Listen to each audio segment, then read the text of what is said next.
High alert હોવા છતાંય railway station પાસેનું વિટકોસ depot ભગવાન ભરોસે સીસી કેમેરા નથી, ન સિક્યુરિટી ન ચેકિંગ. શહેર પોલીસે કાયદાકીય પગલાં લેવા જરૂરી. કોંગ્રેસમાંથી વિઠ્ઠલ રાદડિયા જયેશ રાદડિયાનું રાજીનામું, વિધિવત ભાજપમાં જોડાશે. ત્યારે કોંગ્રેસે રાદડિયાને 6 વર્ષ માટે સસ્પેન્ડ કર્યા. MS યુનિવર્સિટીમાં લેટ ફીમાં વધારો કરી 8,000નો દંડ વસૂલવાના ઓલ ઇન્ડિયા DSO દ્વારા ફી વધારાની નોટિસની હોળી કરાઈ. પેટ્રોફિલ્સના કર્મચારીઓને એરિયર્સના નાણાં ચૂકવવામાં થતા વિલંબ મામલે સાંસદ બાળુ શુક્લની કેન્દ્રના શ્રમ અને રોજગાર મંત્રીને રજૂઆત. વડોદરાના અભિલેખાગર સ્વામી વિવેકાનંદજીના જીવન સંદેશનું પ્રદર્શન યોજ્યું. ફોટોગ્રાફ પ્રદર્શનના આકર્ષણનું કેન્દ્ર.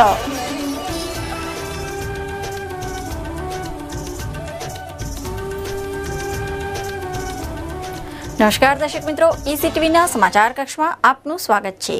હવે જોઈએ સમાચાર વિગતવાર. વડોદરાનું વિટકોસ ડેપો ભગવાન ભરોસે. CCTV કેમેરા નથી, સિક્યુરિટી વ્યવસ્થા નથી. આથી લોકોમાં ભારે રોષ જોવા મળ્યો હતો. હૈદરાબાદ બોમ્બ બ્લાસ્ટ બાદ ગુજરાત હાઈ એલર્ટ છે અને ખાસ કરીને વડોદરામાં પોલીસ કમિશનરે હાઈ એલર્ટ જાહેર કર્યું હતું, જેથી શહેરમાં પોલીસ બંદોબસ્ત ગોઠવી દેવામાં આવ્યો છે. ત્યારે વડોદરા શહેરના સ્ટેશન પાસે આવેલ વિટકોસ બસ મથક આવેલ છે. આ વિટકોસના મુખ્ય મથકની ECTVએ મુલાકાત લીધી હતી. यहाँ पर तो सिक्योरिटी की कोई है ही नहीं. यहाँ पर पहले जैसे लेडीज़ के लिए स्पेशल जो बस थी, अब वो भी यहाँ पर रखी नहीं है. वो क्या पता कहाँ चली गई है, वो पता नहीं. और यहाँ पे कैमरा CCTV कैमरा भी नहीं लगे हुए हैं कि अगर यहाँ पर किसी को कुछ हो जाता है, लगभग तुम जो पुलिस वाला भी नहीं है कि आगे चेक करे. तो यहाँ सस्पिशियस जो आदमी आए उसे चेक करने के लिए यहाँ पर कोई नहीं है. नॉर्मली जो होता है तो पुलिस वाला आगे चेक करते हैं कि क्या होता है. સિક્યોરિટી બી નહીં હૈ યહાં પર. તાજેતરમાં જે હૈદરાબાદમાં બોમ્બ બ્લાસ્ટ થયા છે તેને અનુસંધાને કેન્દ્ર સરકાર દ્વારા દરેક રાજ્યોને એલર્ટ કરવામાં આવ્યું છે, પરંતુ વિટકોસ પાસે કોઈપણ પ્રકારની સિક્યુરિટીની વ્યવસ્થા કરવામાં આવી નથી. કોઈપણ વ્યક્તિ ગમે ત્યારે આવી જઈ શકે છે. કશું પણ વસ્તુ મૂકીને જતું રહે તો કોઈને પણ ખબર નહીં પડી શકે. અને તે અંગે કોઈપણ જાતની વિટકોસ દ્વારા સિક્યુરિટી વ્યવસ્થા રાખવામાં આવી નથી અને ત્યાં કોઈપણ પ્રકારના CCTV કેમેરા રાખવામાં આવ્યા નથી અને ત્યાં કોઈપણ પ્રકારનો સિક્યુરિટી બંદોબસ્ત કરવામાં આવ્યો નથી, જેથી ભવિષ્યમાં વિટકોસ પાસે કશું પણ થઈ શકે છે. હું પણ એક સામાન્ય માણસ છું, ગમે ત્યારે પણ જઉં છું ત્યાં કોઈપણ જાતની સિક્યુરિટી વ્યવસ્થા નથી. એ બસ દ્વારા ફક્ત જે વ્યક્તિ દ્વારા ઉદ્ઘાટન કરવામાં આવ્યું હતું એ ફક્ત એમની નામના મેળવવા માટે ઉદ્ઘાટન કરવામાં આવ્યું હોય એવું અમને લાગી રહ્યું છે. એ ફક્ત બસ ચાલુ કરવામાં આવી છે એવું એનાઉન્સ કરવામાં આવ્યું હતું, પરંતુ મહિલાઓ માટે અત્યારે જે ચાલુ છે કે નહીં એવી કોઈ પરિસ્થિતિ અમને લાગી રહી નથી. આખા વિટકોસના મથક ખાતે CC કેમેરા નથી કે કોઈ સિક્યુરિટી ગાર્ડ નથી કે બહારથી આવતા જતા મુસાફરોનું ચેકિંગ પણ નથી.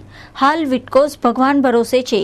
વિટકોસમાં મુસાફરીની સુરક્ષાની જવાબદારી કોની એવો સવાલ ખડો થાય છે. ખરેખર ભીડભાડવાળી આવી જગ્યા પર CC કેમેરા ફરજિયાત છે, છતાંય વિટકોસના સંચાલકોએ કાયદાનું ઉલ્લંઘન કર્યું છે.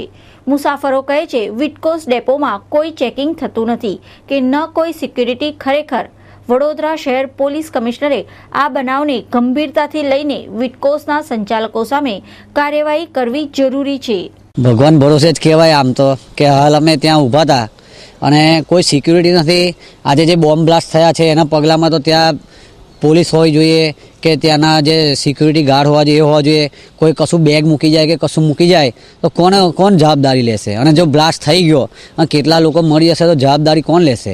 સુરસુરી તો કહેવાય, આ તો ખાલી લાડવા છે, બતાવવાના, લોકોને ખવડાવવાના લાડવા છે. પછી કોઈ સ્ત્રીઓ માટે કે કોઈ બહેનો માટે કોઈ પડી નથી. મેયર બી એસીમાં બેસીને બધી મજા લે છે ને ખાલી વાહ કરવા માટે જ આ બધું પોપડા કાઢે છે ને ખુલ્લા પાડે છે કે અમે આ કર્યું તે કર્યું, પણ વિકાસના નામે તો આપણને કશું દેખાતું નથી. અને જે બહેનોની છેડતી થઈ રહી છે ચાલુ ગીરદીમાં, જે બહેનો જે પબ્લિકની વચ્ચે દબાઈ જાય છે અને જે થઈ રહ્યું છે બધું બહુ ખરાબ થઈ રહ્યું છે. એટલે બહેનોની સુવિધા માટે બસો ચાલુ કરવી પડશે અને કરાવવી પડશે એમને મેયરે, કે જે વચન આપ્યા છે પૂરા કરો બેન. એસીમાં બેસવાથી કંઈ મળશે નહીં, બહાર નીકળીને જુઓ અને બસમાં ફરીને જુઓ એક દિવસ તો તમને ખબર પડશે કે કેવું ચાલી રહ્યું છે. અમદાવાદથી આવ્યો છું અને બરોડામાં હું જોબ કરું છું. અમદાવાદ પોલીસ સ્ટેશન, ત્યાં રેલવે સ્ટેશન પર પોલીસ ચેકિંગ થયેલું છે. બરોડામાં ખબર નથી. બરોડામાં તો કોઈ પોલીસવાળા મને કોઈ જોવા ના મળ્યા. અત્યારે તો કોઈ દેખાતું નથી. તમે પણ જોઈ રહ્યા છો અને હું પણ જોઈ રહ્યો છું. બરાબર છે, ચેકિંગ તો કોઈ જ લાગતું નથી અત્યારે. હવે અહીં તો ક્યાંય જોવા નથી મળતા.